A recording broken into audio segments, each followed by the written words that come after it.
New at 5:30, earthquake relief efforts are ongoing in Haiti. More than 2,000 people died when a massive 7.2 magnitude quake devastated the southwestern part of the country.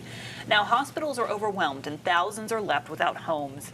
A nation with limited resources and extreme poverty is reeling as families try to recover from the damage. Fox 46's Vanguard was on the ground in Port-au-Prince to witness the damage firsthand. This is his story.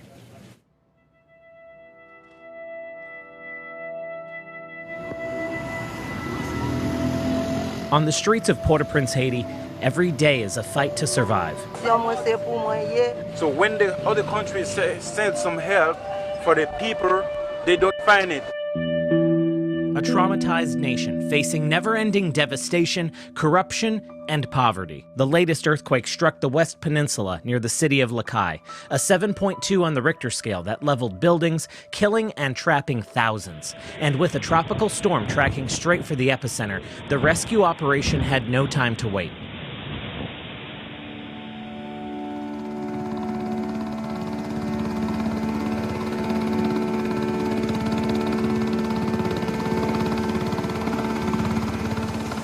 Like a convoy of angels descending out of the sky, Coast Guard helicopters brought victims from the disaster zone one after the other.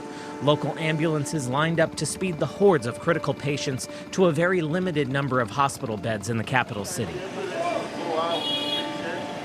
I'm sending a message to everyone, so if you can help us with anything, it will be welcome. After avoiding certain death, patients are now faced with a different hellscape, one of the least developed and prepared medical systems in the world. Few supplies, poor sanitation, and an overworked group of doctors and nurses. We've been receiving patients with trauma, head trauma, and we also receive patients that have spine issue, and we also have patients that have pelvic fracture. Emergent injuries with low rates of recovery or survival. Medical staff say they're constantly pushed to the breaking point. All they do is scream or cry, and you don't know, you feel helpless, you don't know what to do for them.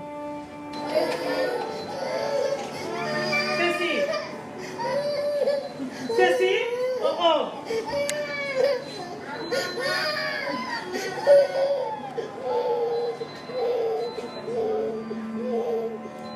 In the pediatric unit, the bright colors and pictures on the wall contrast the screams and cries of young children, some now orphans after losing their parents in the earthquake.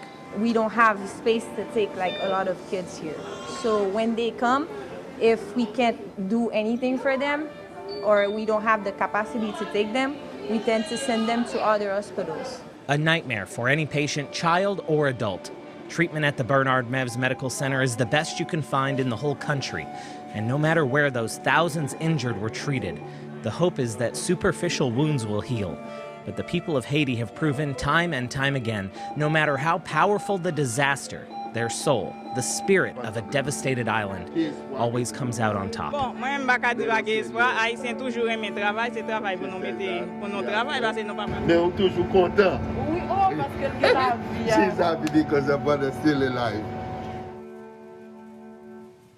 And Hawker, Samaritan's purse flew you down there with cargo and volunteers. What's the latest on their impact in Haiti? Well, believe it or not, they are still there on that part of the island. And I spoke with them just the other day, and they tell me that they have now a medical unit down there. It's a mobile hospital that comes with its own embedded doctors, people from our area here who volunteered their time to make sure that the people of Haiti were getting the care they need. This is what it looked like from the ground there. This is some photos. These are some photos they sent to us. You can see just lines of tents and each one having its own set of beds and units. This is very important because many of the people that we saw at the Bernard Mevs Medical Center there were needing that emergent care. They had very severe traumatic cases, and this is where they can treat some of the smaller issues and also treat infection, which is rampant in that country. Just imagine the unsanitary conditions that people would face if they didn't have, some antibiotics or just small wounds or cuts that are treated, Lindsay.